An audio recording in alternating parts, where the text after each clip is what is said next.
Hello friends, welcome to our channel. Students, आज हम जो टॉपिक करने वाले हैं वो है एडवर्टीजमेंट। एडवर्टीजमेंट का मतलब होता है विज्ञापन। विज्ञापन क्या है? N advertisement is a kind of public notice. एक विज्ञापन एक प्रकार का पब्लिक नोटिस है। आस्किंग फॉर और ऑफरिंग सर्विसेज, जो सेवाओं के लिए पूछता है या सेवाओं की पेशकश करता है। और बाइंग एंड सेलिंग प्रॉपर्टी, या फिर संपत्ति को खरीदना या बेचना, गुड्स वस्तु सामान इत्यादि। और providing information about missing persons etcetera, या जो पर्सन्स मिसिंग हो जाते हैं, लापता हो जाते हैं, उनके बारे में इंफॉर्मेशन देने बारे आदि। तो N advertisement is a kind of public notice asking for or offering services or buying and selling property, goods, etc., or providing information about missing persons, etc. Now we come to types of advertisement. How many types of advertisements are there? There are two kinds of advertisements. Number one, classified. Number two, commercial. Being a student, we have to deal mostly with classified advertisements. Classified advertisements को students हम कहते हैं वर्गीकृत विज्ञापन। क्या कहते हैं? वर्गीकृत विज्ञापन। और सेकंड जो है कमर्शियल एडवर्टीजमेंट्स, उसको हम कहते हैं वाणिज्यिक विज्ञापन। क्या कहते हैं? वाणिज्यिक। तो फर्स्ट हम लेते हैं क्लासिफाइड एडवर्टीजमेंट्स की। क्लासिफाइड एडवर्टीजमेंट्स क्या होती है? तो जैसे मैंने आपको बताया कि क्लासिफाइड एडवर्टीजमेंट्स को हम कहते हैं वर्गीकृत विज्ञापन। और ये क्लासिफाइड एडवर्टीजमेंट्स जो हैं वो हमें कहाँ देखने को मिलती हैं? You will come across classified advertisements in the columns of newspapers and magazines. आप क्लासिफाइड एडवर्टीजमेंट्स को न्यूज़पेपर्स और मैगजीन्स के कॉलम्स में देख सकते हैं। जब भी आप न्यूज़पेपर्स या मैगजीन्स देखेंगे तो आप देखेंगे कि भाई क्लासिफाइड एडवर्टीजमेंट्स जो हैं वो न्यूज़पेपर्स और मैगजीन्स के कॉलम्स में आपको मिलेंगे। Significant features of a classified advertisement are, जो क्लासिफाइड एडवर्टीजमेंट्स होती हैं उनकी जो सिग्निफिकेंट फीचर्स हैं, जो महत्वपूर्ण विशेषताएं हैं, वो क्या हैं? सबसे पहले हमें ये पता होना चाहिए कि जब हम क्लासिफाइड एडवर्टीजमेंट्स लिखें तो उसमें हमें किन किन बातों का जो है ध्यान रखना होगा। First one, no blocks, no designs and the language to be factual. No blocks, कोई ब्लॉक्स नहीं होंगे, कोई डिजाइन नहीं होंगे, and the language to be factual. Second, simple, formal and to the point. जो क्लासिफाइड एडवर्टीजमेंट्स होती हैं वो सिंपल लैंग्वेज में होती हैं, फॉर्मल होती हैं, औपचारिक होती हैं, एंड टू द पॉइंट। और बिल्कुल जितनी इंफॉर्मेशन उसमें देनी होती है उतनी ही दी जाए, एक्स्ट्रा ना दी जाए, उसे कहते हैं टू द पॉइंट। फिर है कॉम्प्रिहेंसिव। क्लासिफाइड एडवर्टीजमेंट कॉम्प्रिहेंसिव होती हैं, yet must not live any significant matter. भले चाहिए क्लासिफाइड एडवर्टीजमेंट्स कॉम्प्रिहेंसिव हैं, लेकिन फिर भी ये ध्यान रखना होगा कि कोई भी महत्वपूर्ण जो सूचना है, महत्वपूर्ण जो बात है, वो छूट ना जाए। अगला है नेवर बी टू लेंथी। कभी भी क्लासिफाइड एडवर्टीजमेंट ज़्यादा लंबी नहीं होनी चाहिए। Confined to the word limit, हमें जो है वर्ड लिमिट तक कन्फाइंड रहना चाहिए कि हमें जो एडवर्टीजमेंट्स है वो 50 वर्ड्स में लिखनी है, 60 वर्ड्स में लिखनी है, उस वर्ड लिमिट तक हमें जो है कन्फाइंड रहना चाहिए। कन्फाइंड मीन्स सीमित। Now important tips to be followed. जब भी आप एडवर्टीजमेंट लिखते हैं तो उसमें आपको इम्पॉर्टेंट टिप्स जरूर ध्यान रखने चाहिए। तो फर्स्ट है उसमें clearly state the category at the top. सबसे पहले जब आप एडवर्टीजमेंट स्टार्ट करते हैं तो आप जिस कैटेगरी की एडवर्टीजमेंट लिख रहे हैं वो सबसे पहले टॉप पर लिखें कि भाई हेडिंग लिखें उसका कि भाई वो एडवर्टीजमेंट जो आप लिख रहे हैं वो किस कैटेगरी से बिलोंग करती है। कुछ कैटेगरी एग्जाम्पल के तौर पर मैंने यहाँ दे रखी हैं और जिन्हें हम डिटेल में जो है बाद में डिस्कस करेंगे कि को बहुत अच्छी तरह से। एग्जाम्पल में देखें जैसे सिचुएशन वैकेंट। सिचुएशन वैकेंट जैसे मैंने आपको बताया कि भाई रिक्त स्थान होते हैं। सिचुएशन वांटेड होता है जब आपको जॉब चाहिए, आप जॉब सीकिंग कर रहे हैं, उसको सिचुएशन वांटेड बोलते हैं। फॉर सेल विक्रय के लिए, सेल के लिए, और टू लेट मीन्स किराए के लिए खाली है या भाड़े के लिए खाली है। तो जब भी आप एडवर्टाइजमेंट स्टार्ट करते हैं तो आपको सबसे पहले टॉप पर कैटेगरी को स्पष्ट रूप से जो है उसका उल्लेख कर देना चाहिए। भाई जैसे कैटेगरी मैंने आपको बताई, भाई सिचुएशन वैकेंट है, भाई यहाँ पर किसी जगह रिक्त स्थान है, उसने जो है मांग रखी है कि भाई वैकेंसी है, हमारे पास कोई इंस्टीट्यूशन है, कोई स्कूल है, भाई हमारे को पीजीटी इंग्लिश की आवश्यकता है, पीजीटी हिंदी की आवश्यकता है, या कोई मैनेजर की आवश्यकता है, या कोई रिसेप्शनिस्ट की आवश्यकता है, तो ये सिचुएशन वैकेंट होती है। सिचुएशन वांटेड जैसे मैंने आपको बताया कि सपोज करो आप पढ़े लिखे हैं और आपकी क्वालिफिकेशन ये है और आप चाहते हैं कि भाई आपको जो है इस जगह जो है जॉब मिल जाए, इस तरह की जॉब आपको मिल जाए, तो आप अपने बारे में बताएंगे कि आपकी क्या क्वालिफिकेशन है, आपने क्या क्या डिप्लोमा कर रखा है और आप क्या जॉब कर सकते हैं। तो ये सिचुएशन वांटेड होगी, यानी जॉब सीकर के रूप में। फॉर सेल आप कोई भी चीज़ बेचना चाहते हैं, और टू लेट जैसे मान लो आपका जो है मकान या दुकान जो है किराए के लिए खाली है। Second, give all essential details in points. सभी जो आवश्यक डिटेल्स हैं उनको कोशिश करें कि आप थोड़ा सा पॉइंट्स के हिसाब से बनाएं। थर्ड है give contact address, name and telephone number. और लास्ट में जब आप अपने एडवर्टीजमेंट ख़त्म करते हैं तो अपना कॉन्टैक्ट एड्रेस अवश्य दें, संपर्क पता, नेम नाम और टेलीफोन नंबर जरूर दें। और फोर्थ है put the matter in a box. जो आपने एडवर्टीजमेंट लिखी है उसको आप बॉक्स में कर दें।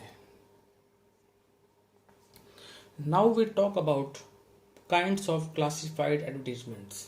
अब हम बात करते हैं क्लासिफाइड एडवर्टीजमेंट्स के प्रकार के बारे में कि क्लासिफाइड एडवर्टीजमेंट्स कौन कौन से टाइप की होती हैं, उसके कौन से प्रकार हैं और कौन सी कैटेगरीज जो हैं वो क्लासिफाइड एडवर्टीजमेंट्स के अंतर्गत आती हैं।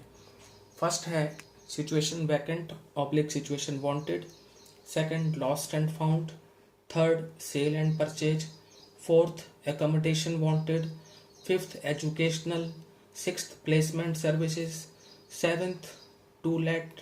Eight tuitions. ये हमने यहाँ पर 8 काइंड्स ऑफ क्लासिफाइड एडवर्टीजमेंट्स के बारे में जाना। अब हम बात करते हैं ब्रीफ में पहले, उसके बाद डिटेल में लेंगे कि सिचुएशन वैकेंट या सिचुएशन वांटेड की अगर आप एडवर्टीजमेंट लिख रहे हैं, यानी ये कैटेगरी जो है सिचुएशन वैकेंट या सिचुएशन वांटेड हो, तो always start with wanted oblique required. Advertisement को हमेशा वांटेड ऑब्लिक रिक्वायर्ड से स्टार्ट करें। सिचुएशन वैकेंट के अंतर्गत आपको क्या क्या लिखना है उसको हम बाद में डिस्कस करेंगे। Second lost and found. अगर मान लो कोई आपकी एडवर्टीजमेंट जो है वो लॉस्ट एंड फाउंड से संबंधित है, यानी कोई मिसिंग पर्सन है, कोई आपका पेट जो है गुम हो गया है, कोई आपका ऑब्जेक्ट गुम हो गया है, या मिली है वो चीज़, वो वस्तु मिली है, वो ऑब्जेक्ट मिला है, या मिसिंग पर्सन के बारे में पता लगा है, या पेट के बारे में पता लगा है, तो वो फाउंड आ जाएगा। तो अगर मान लो फाउंड से संबंधित है फाउंड से स्टार्ट करें, लॉस्ट से संबंधित लॉस्ट से स्टार्ट करें। फिर आते हैं थर्ड पर sale and purchase. Sale and purchase में मान लो सपोज करो आप कोई प्रॉपर्टी बेचना चाहते हैं, या कोई व्हीकल बेचना चाहते हैं, या प्रॉपर्टी खरीदना चाहते हैं, या व्हीकल खरीदना चाहते हैं, तो सेल और परचेज जो है आपको जो है देखना है कि भाई उसमें प्रॉपर्टी सेल का हो तो सेल के हिसाब से लिखें, व्हीकल सेल और सेल के हिसाब से, प्रॉपर्टी परचेज है तो प्रॉपर्टी परचेज के हिसाब से, और व्हीकल परचेज है तो परचेज के हिसाब से। अगर मान लो आपकी जो है सेल से संबंधित एडवर्टीजमेंट है तो आप हेडिंग डालेंगे फॉर सेल, और परचेज से है तो फॉर परचेज। फोर्थ पे आते हैं एकोमोडेशन वांटेड। एकोमोडेशन वांटेड का मतलब होता है आवास चाहना, तो इसमें होता है wanted oblique looking for an accommodation. Suppose करो किसी व्यक्ति को कोई फ्लैट चाहिए, कोई हाउस चाहिए रहने के लिए, तो स्टार्ट करेंगे हम wanted oblique looking for an accommodation से। डिटेल में हम आगे बात करेंगे। फिफ्थ है एजुकेशनल एडवर्टीजमेंट्स। एजुकेशनल एडवर्टीजमेंट्स वो होती हैं स्टूडेंट्स जो इंस्टीट्यूट द्वारा लिखी जाती हैं और वो बताते हैं कि हमारे यहाँ पर जो एडमिशन्स हैं वो इन कोर्सों के लिए स्टार्ट हो चुके हैं, लास्ट डेट ये है, फीस इतनी है। तो ये सारी चीज़ें आती हैं एजुकेशनल एडवर्टीजमेंट्स, ये भी क्लासिफाइड एडवर्टीजमेंट होती है। सिक्स्थ है प्लेसमेंट सर्विसेज। आजकल जो है प्लेसमेंट सर्विसेज भी जो है प्रोवाइड होती हैं। तो अ सर्विस ऑफर्ड और advertise by a private career school. Private career school जो है इनको चलाते हैं और सर्विस ऑफर करते हैं ताकि स्टूडेंट्स को जो है सूटेबल जॉब जो है मिल सके और वो जो है उनको एम्प्लॉयमेंट मिल सके, उनको गाइड कर सकें। तो जो मान लो जिनको रिक्वायरमेंट होती है कि भाई ये हमें जो है प्लेसमेंट चाहिए, तो ये प्लेसमेंट सर्विसेज जो हैं वो उनको जो है एम्प्लॉयमेंट प्रोवाइड करवाती हैं। तो ये होती हैं प्लेसमेंट सर्विसेज से संबंधित एक प्राइवेट कैरियर स्कूल जो प्लेसमेंट सर्विसेज प्रोवाइड करवाता है स्टूडेंट्स को ताकि वो जो है उनको एम्प्लॉयमेंट मिल सके। फिर रहते हैं टू लेट। टू लेट का मतलब मैंने आपको बताया, किराए के लिए खाली है, भाड़े के लिए खाली है। तो टू लेट का मतलब आप समझ सकते हैं, कई बार आप मकान के बाहर, दुकान के बाहर बोर्ड देखते होंगे टू लेट। तो ऑलवेज स्टार्ट विथ वांटेड और अवेलेबल। ट्यूशन से संबंधित होते हैं कि सपोज करो आपको अपने बच्चे के लिए एक ट्यूटर की रिक्वायरमेंट है, तो आप लिखेंगे इसमें भी किस टाइप का आपको ट्यूटर चाहिए, उसकी एकेडमिक क्वालिफिकेशन कितनी होनी चाहिए, उसका एक्सपीरियंस कितना होना चाहिए, वो ये सब्जेक्ट उसको पढ़ाने होंगे, उसको सैलरी जो है इतनी दी जाएगी। तो इस तरह से आप लिख सकते हैं वांटेड अ ट्यूटर। तो kinds of classified advertisements: situation vacant oblique wanted, second lost and found, third sale and purchase, fourth accommodation wanted, fifth educational, sixth placement services, seventh to let, eighth tuitions. अब जो है हमने जो ये ऊपर classified advertisements पढ़ी हैं इनके बारे में ब्रीफ में जाना है। अब हम डिटेल में जानेंगे कि भाई ये तो मैंने आपको सिर्फ इतना ब्रीफ आइडिया दिया है कि हम ऐसे ऐसे स्टार्ट करेंगे इन एडवर्टीजमेंट्स को, अगर इस टाइप की हो तो इससे स्टार्ट करेंगे, इस टाइप की हो तो इससे स्टार्ट करेंगे। लेकिन अब आपको उसमें कंटेंट क्या डालना है वो हम बात करेंगे कंटेंट की। अब नेसेसरी इंफॉर्मेशन रिगार्डिंग कंटेंट, एक एक एडवर्टीजमेंट्स को हम वन बाय वन लेंगे और इसमें सबसे पहले हम नेसेसरी इंफॉर्मेशन प्रोवाइड करते हैं, आवश्यक सूचना। अभी हमने पहले भी बात की है situation vacant oblique situation wanted की, तो हम अब बात कर रहे हैं सिचुएशन वैकेंट। मैंने बताया आपको रिक्त स्थान, पहले भी बताया था, written by an employer. Situation vacant की जो एडवर्टीजमेंट है वो एम्प्लॉयर के द्वारा लिखी जाती है, who is looking for the services of a person in his organisation, जो किसी व्यक्ति की सर्विसेज की तलाश कर रहा है अपनी ऑर्गेनाइजेशन में, अपने संगठन में। मैंने जैसे अभी आपको बताया कि किसी कंपनी में, किसी फर्म में, किसी स्कूल में या किसी और कॉलेज में जो वैकेंसीज निकलती हैं, उनको जो रिक्वायरमेंट होती है तो वो न्यूज़पेपर में डालते हैं सिचुएशन वैकेंट कॉलम के अंदर, और जो है उसमें उनको मेंशन करते हैं कि उन्होंने उनके यहाँ कौन कौन सी जो है पोस्ट जो है वैकेंट है, कौन कौन से टाइप के पर्सन्स की जो है उनको रिक्वायरमेंट है। तो जो ये सिचुएशन वैकेंट की जो एडवर्टीजमेंट होगी उसमें क्या क्या कंटेंट होना चाहिए वो देखें। फर्स्ट है specify the post and number of vacancies. जो ये एम्प्लॉयर सिचुएशन वैकेंट की एडवर्टीजमेंट लिख रहा है, सबसे पहले वो पोस्ट को स्पेसिफाई करेगा कि किस पोस्ट की उसको रिक्वायरमेंट है और कितनी वैकेंसीज हैं, नंबर ऑफ वैकेंसीज की संख्या देगा। सपोज करो पोस्ट का नाम हो गया पीजीटी इंग्लिश, पीजीटी हिंदी, और नंबर ऑफ वैकेंसीज मान लो सपोज करो 1 है, 2 है, 3 है, और भी अदर सब्जेक्ट्स की भी जो है रिक्वायरमेंट हो सकती है। फिर है qualities of the person required. मान लो सपोज करो आपको मान लो पीजीटी इंग्लिश का जो चाहिए आपको लेक्चरर, तो आपको जो है उस पर्सन में क्या क्वालिटीज होनी चाहिए। He should be fluent in English हम कह सकते हैं, he should have the knowledge of computer, ये जैसे क्वालिटीज मैंने आपको मेंशन कर दी। फिर name of the firm oblique company optional. अब जैसे मान लो जो ये एम्प्लॉयर लिख रहा है सिचुएशन वैकेंट की advertisement, he will also write the name of the firm oblique company, तो ये ऑप्शनल है, it can be mentioned or not mentioned. Then it is age and sex of the candidate. अब ये जो employer लिख रहा है सिचुएशन वैकेंट की एडवर्टीजमेंट, जो कि चाह रहा है अपने संगठन में किसी व्यक्ति की सर्विसेज को, तो वो एज बार भी लगा सकता है कि भाई इतनी एज तक के अप्लाई कर सकते हैं। सपोज करो 35 एज, 40 एज। कई बार ये भी हो सकता है कि उसको मेल कैंडिडेट्स की रिक्वायरमेंट हो, फीमेल कैंडिडेट्स की रिक्वायरमेंट हो, तो वो सेक्स भी लिख सकता है कैंडिडेट का, whether it should be a male or a female. जिस पर्सन की उसको रिक्वायरमेंट है, जिस पर्सन की सर्विसेज की रिक्वायरमेंट है, वो मेल होना चाहिए या फीमेल होना चाहिए, या both male and female can apply, ये चीज़ भी स्पेसिफिक की जा सकती है। देन पे स्केल एंड पर्क्स। अभी जो सिचुएशन वैकेंट की एडवर्टीजमेंट्स में जिक्र हो सकता है पे स्केल का भी, पर्क्स का भी। पे स्केल में या तो पे स्केल मेंशन किया जा सकता है, वेतनमान, या पर्क्स सुविधाएं बताई जा सकती हैं, उसको क्या क्या फैसिलिटी मिलेगी, रेजिडेंशियल फैसिलिटी मिलेगी, आपको जो है उसका फूड जो है वो मिलेगा, तो कैसे इस चीज़ें होंगी या क्या क्या सुविधाएं होंगी, इनका भी मेंशन किया जा सकता है सिचुएशन वैकेंट में। तो ये आती हैं पे स्केल और पर्क्स। इसमें जो है सैलरी नेगोशिएबल भी लिख सकता है कि भाई बातचीत से सेटल हो जाएगी। मोड ऑफ अप्लाइंग में आता है कि भाई जो ये वैकेंसीज निकली हुई हैं इसके लिए आपको कैसे अप्लाई करना है। वो अप्लाई करने के लिए आप जो है ऑनलाइन मोड भी अपना सकते हैं क्या, या ऑफलाइन मोड होगा, या पर्सनली आगे एप्लीकेशन देनी होगी, या बाई पोस्ट भेजनी होगी रजिस्टर्ड पोस्ट से। तो ये चीज़ें आती हैं मोड ऑफ अप्लाइंग में।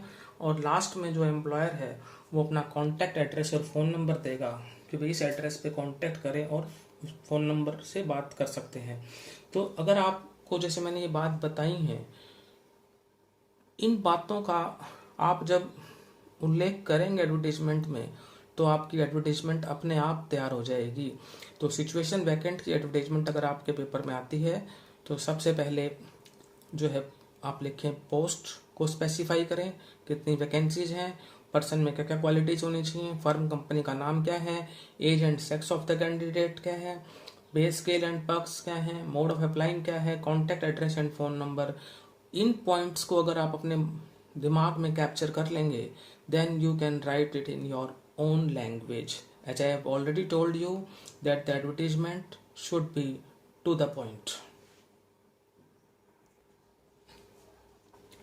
Now second one, lost and found, यानी खोना और पाना। अभी मैंने आपको बताया था कि जो लॉस्ट एंड फाउंड की जो क्लासिफाइड एडवर्टीजमेंट्स हैं उसको हम लॉस्ट या फाउंड से जो है बिगिन करेंगे। अब बात करते हैं कि लॉस्ट एंड फाउंड की एडवर्टीजमेंट कब लिखी जाती है। This is written in case any object, person, pet gets lost, found, giving descriptive details for the same. अब यहाँ पर हम ज़्यादातर जो लॉस्ट एंड फाउंड की एडवर्टीजमेंट लिखते हैं वो स्थिति में लिखते हैं जब मान लो कोई ऑब्जेक्ट, पर्सन या पैट जो है, ऑब्जेक्ट वस्तु, कोई आर्टिकल, पर्सन व्यक्ति, पैट कोई भी पालतू, डॉग एग्जाम्पल ले सकते हैं हम, वो गेट्स लॉस्ट या फाउंड यानी मिसिंग हो जाता है या वो फाउंड हो जाता है। गिविंग डिस्क्रिप्टिव डिटेल्स, आपको उसकी डिस्क्रिप्टिव डिटेल देनी है फॉर द सेम, उस पर्टिकुलर चीज़ के लिए। तो जैसे मैंने आपको बताया, बिगिन विथ लॉस्ट फाउंड से शुरुआत करें। डिस्क्रिप्शन ऑफ द आर्टिकल, जो आर्टिकल है मैंने यहाँ पर सिर्फ ऑब्जेक्ट के बारे में लिया है, बाकी आप पर्सन और पेट जो भी चीज़ है वो अकॉर्डिंग टू सिचुएशन ले सकते हैं। मैंने यहाँ पर सिर्फ एग्जांपल लिया है कि भाई आपका कोई ऑब्जेक्ट या आर्टिकल गुम हो गया है उस चीज़ के बारे में, लेकिन इसको आप अपने अनुसार डाल सकते हैं, पर्सन या पेट। तो begin with lost found, description of the article का डिस्क्रिप्शन दें। When and where the article was lost oblique found, कि वो आर्टिकल जो था वो आपका कब और कहाँ खुआ या कब या कहाँ मिला, वो अकॉर्डिंग टू सिचुएशन देख लेंगे। रिवार्ड फॉर फाइंडिंग इट, यदि मान लो वो कोई ढूंढ के आपको ले आता है, भाई आप लिख रहे हैं कि मेरा ये चीज़ गुम हो गई, ये पर्स गुम हो गया या बैग गुम हो गया, फाइल गुम होगी, तो आप उसको रिवार्ड भी दे सकते हैं कि भाई वो ढूंढ के लाया है आपके लिए वो इम्पोर्टेंट चीज़ थी। लास्ट में कॉन्टैक्ट एड्रेस या फ़ोन नंबर। तो ये सेम रूल्स रहेंगे लॉस्ट या फाउंड के लिए। आपकी चीज़ गुम हुई है तो आप उसका पूरा ब्यौरा देंगे, और यदि वो चीज़ किसी को मिली है तो वो उसका फिर पूरा डिस्क्रिप्टिव डिटेल देगा।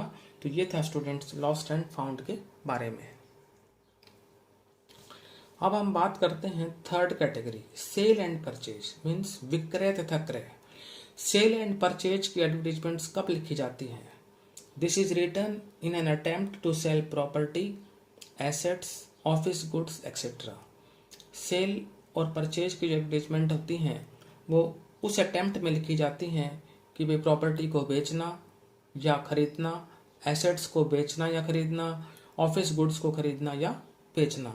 यहाँ पर मैंने पर्टिकुलरली सेल का ही मेंशन कर रखा है, बाकी आप परचेज को भी उसी हिसाब से लिख सकते हैं। जो मैंने एग्जांपल्स लिए हैं वो फॉर सेल के लिए लिए हैं, आप उसको उसी हिसाब से डाल सकते हैं फॉर परचेज में भी।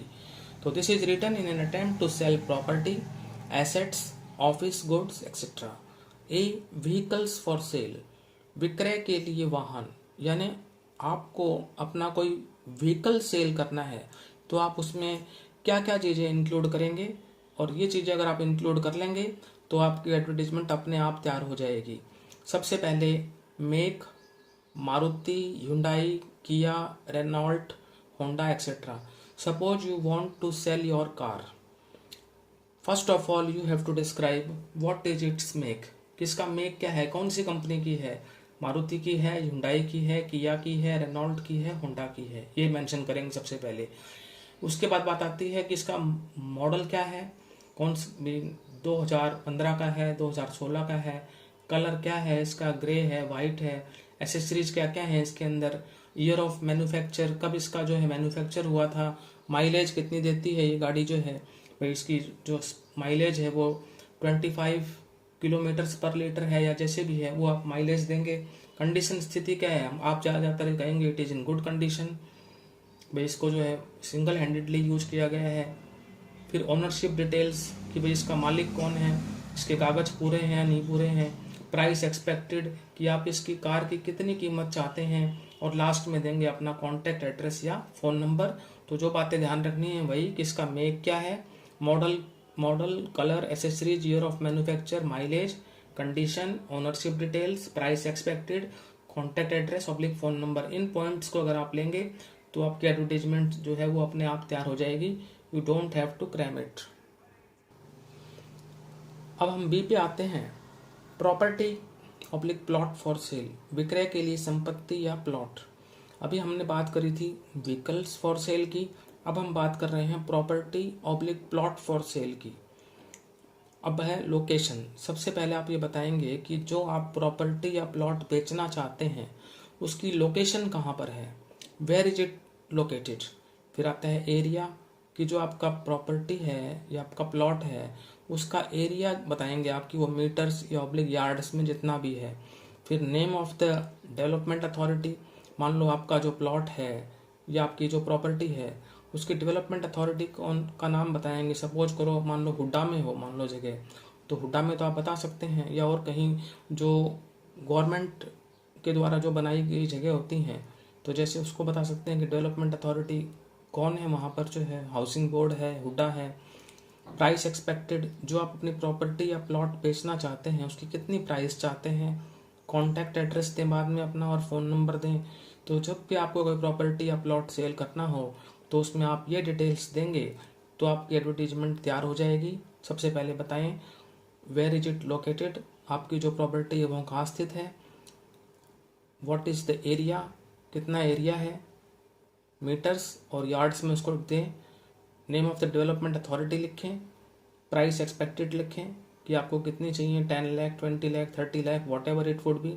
Contact address and phone number, last में अपना कॉन्टैक्ट एड्रेस और फ़ोन नंबर दें।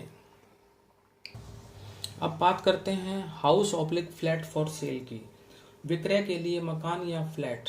अब आप मान लो अपना कोई घर या मकान जो भी है फ्लैट बेचना चाहते हैं तो उसके लिए आप क्या क्या पॉइंट्स इंक्लूड करेंगे। सबसे पहले लेंगे टाइप ऑफ एकोमोडेशन, कि आपका जो आवास है उसका क्या प्रकार है, भाई उसमें नंबर ऑफ रूम्स कितने हैं, फ्लोर कितने हैं, ये बताएंगे सबसे पहले। जब भी आप एडवर्टाइजमेंट स्टार्ट करेंगे ये फॉर सेल की और हाउस या फ्लैट सेल करना है तो टाइप ऑफ अकोमोडेशन का जिक्र करेंगे, नंबर ऑफ रूम्स फ्लोर का जिक्र करेंगे। फिर बताएंगे आप वेदर इट इज इंडिपेंडेंट और एन अपार्टमेंट, कि क्या आपका जो ये मकान या फ्लैट है वो इंडिपेंडेंट है या वो एक अपार्टमेंट है, प्राइस एक्सपेक्टेड क्या है, या फिर अगर आप प्राइस नहीं बताना चाहते तो आप लिख देंगे प्राइस नेगोशिएबल, जो कि बातचीत से बाद में सेटल हो जाएगी।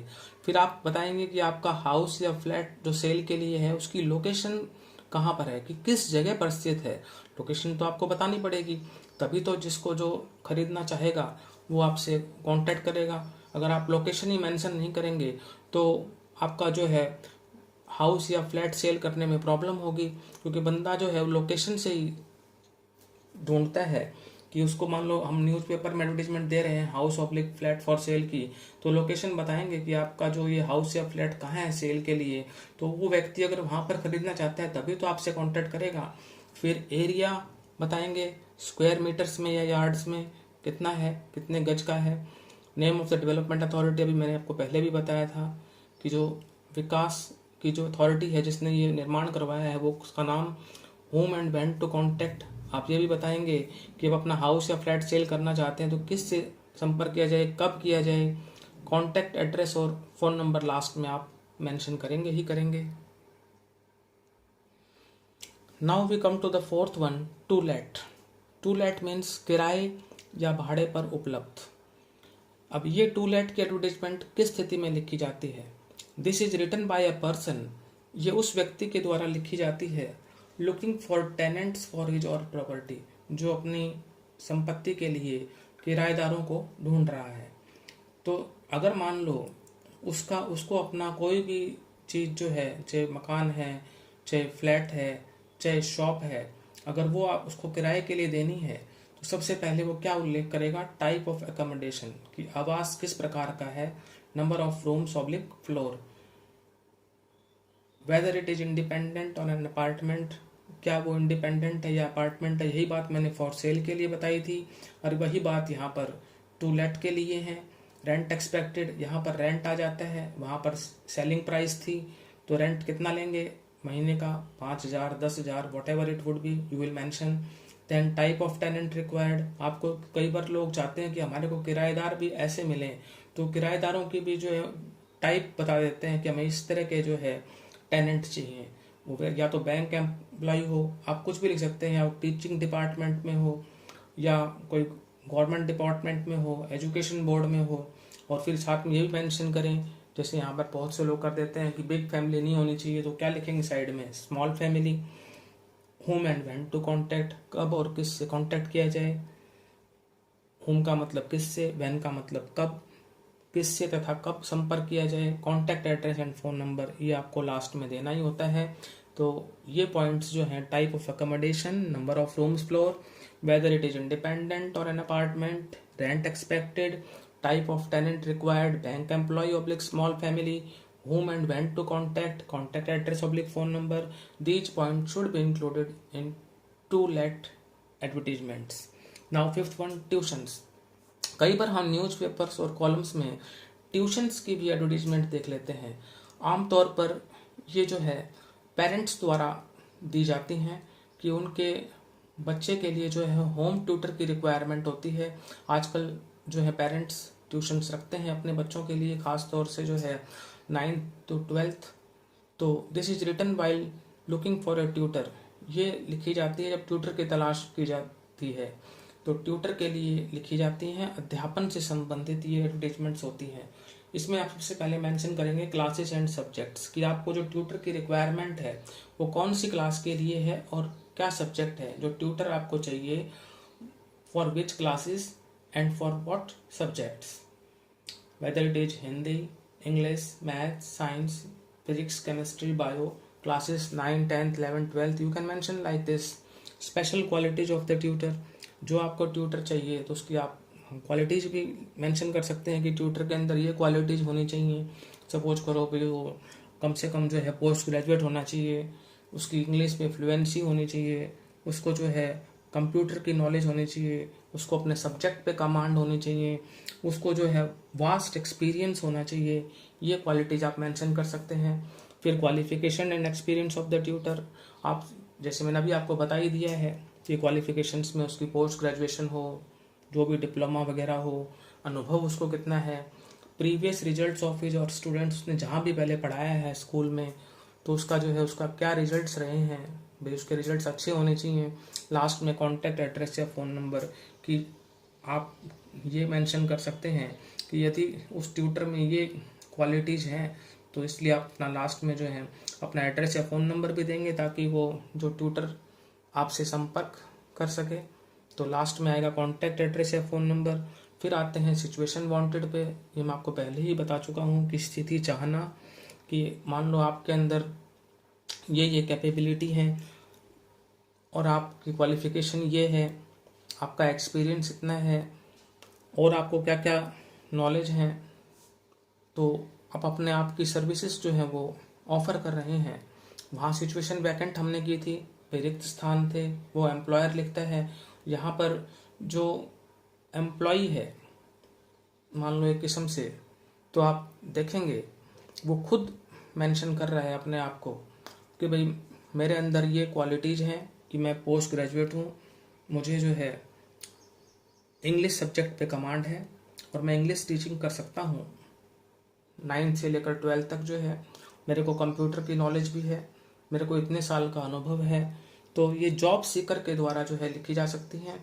और इंटरेस्टेड और कॉन्टैक्ट तो लास्ट में फिर वही अपना जो है फ़ोन नंबर और एड्रेस देंगे अपनी पूरा क्वालिफिकेशंस का ब्यौरा देते हुए।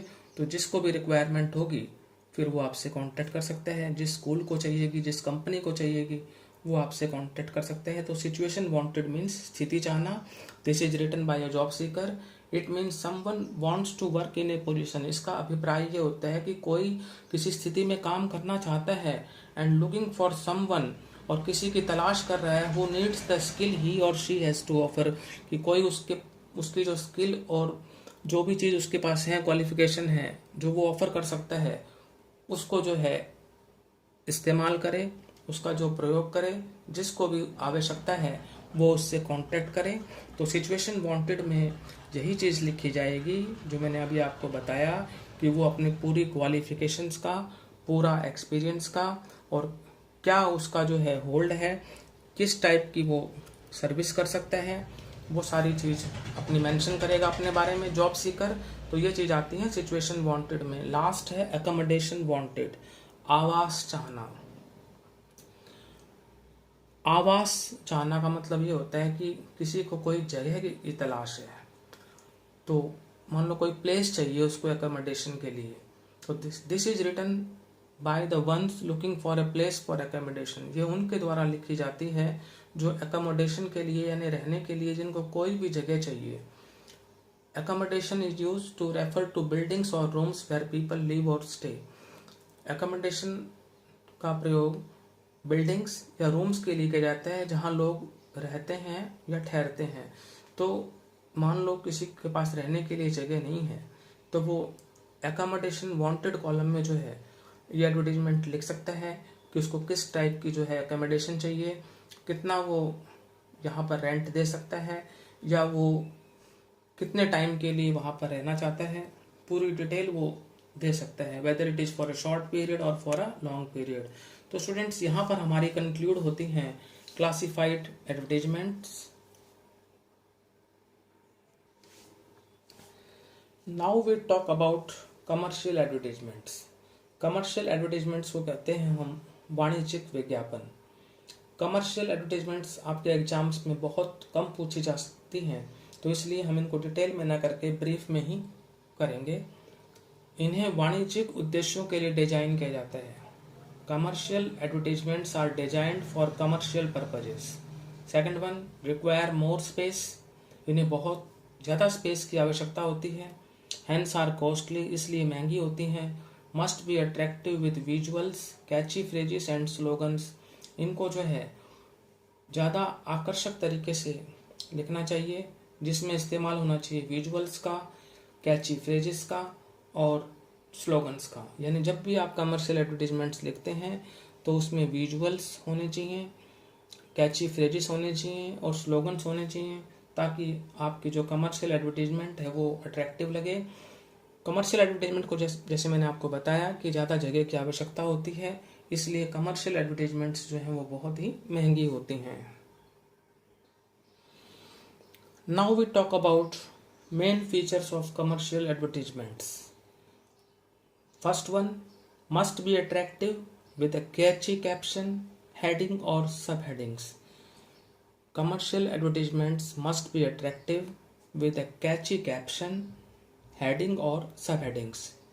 Catchy caption का मतलब होता है दिलकश अनुशीर्षक, heading means शीर्षक, subheadings means उपशीर्षक.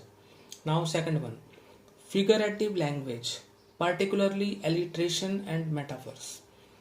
कमर्शियल एडवर्टीजमेंट्स में हमें आलंकारिक भाषा का प्रयोग करना चाहिए, विशेष रूप से अनुप्रास तथा रूपक अलंकार का प्रयोग होना चाहिए। Third one, the proportionate spacing of fonts with various sizes.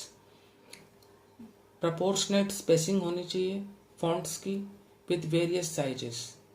तो यहाँ पर आप देखेंगे कि जो आपके अक्षर हैं, जो फॉन्ट्स हैं, वो अनुपातिक होनी चाहिए, उनका जो साइज जो है वो विभिन्न होना चाहिए। तो फॉन्ट्स का मतलब होता है अक्षर। Now next one, generally attractive with catchy slogans, punch lines, witty expressions, pictures और स्केचेस। सामान्य तौर पर आकर्षक होने चाहिए विद कैची स्लोगन्स, कि स्लोगन्स जो हैं वो दिलकश होने चाहिए। स्लोगन्स को हम घोष या नारा कह सकते हैं। पंच लाइन्स, अंतिम पंक्तियाँ, विटी एक्सप्रेशंस, विनोदपूर्ण अभिव्यक्ति, पिक्चर्स, चित्र और स्केचेस, रेखा चित्र। तो commercial advertisements should be generally attractive with catchy slogans, punch lines, witty expressions, pictures और स्केचेस।